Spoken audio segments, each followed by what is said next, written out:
যুক্তরাজ্যে সফরের উদ্দেশ্যে দেশ ছাড়লেন বিএনপির মহাসচিব মির্জা ফখরুল ইসলাম আলমগীর।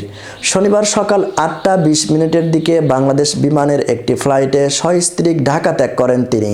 এর আগে ৭টা ১৭ মিনিটে বিমানবন্দরে পৌঁছান মির্জা ফখরুল ইসলাম।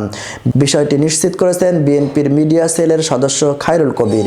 যুক্তরাজ্যে ১০ দিন থাকার পর ১১ ডিসেম্বর দেশে ফেরার কথা রয়েছে বিএনপির মহাসচিবের। লন্ডনের এই সফরে বিএনপির বিভিন্ন দলীয় অনুষ্ঠানের পাশাপাশি দলের ভারপ্রাপ্ত চেয়ারম্যান তারেক রহমানের সঙ্গে সাক্ষাৎ করবেন মির্জা ফখরুল ইসলাম।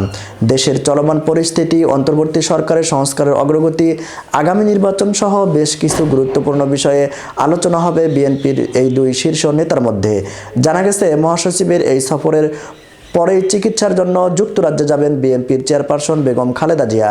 খালেদা জিয়া প্রথমে যুক্তরাজ্যে চিকিৎসা করাবেন, পরে সেখান থেকে চিকিৎসার জন্য যুক্তরাষ্ট্রেও যেতে পারেন।